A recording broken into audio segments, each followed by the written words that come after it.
পুপুর আজকে ভীষণ মুডটা অফ হয়ে আছে, কারণ পুপুর দিদি বাড়ি চলে গেছে, তাই তো?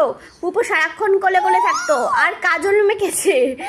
পুপু স্নানের পরে আজকে কাজল মেখেছে, তাই তো? এ বাবা, পুরো মুখে কি করেছে পুপু!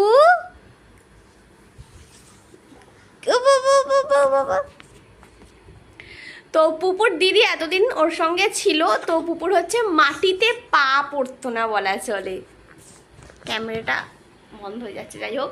তো পুপুর একদমই মাটিতে পা পড়তো না, সারাক্ষণ কোলে কোলে থাকতো। কিন্তু মামামের সঙ্গে যখন থাকবে তখন তো আর সবসময় এরকম কোলে থাকলে হবে না, কারণ আমার অনেক কাজ থাকে, তো ওকে গাড়িতে বসতে হয়, ও খুবই বোরিং ফিল করে। আর এখন যেহেতু পুপুর দিদি বাড়ি চলে গেছে, পুপু কি করছো?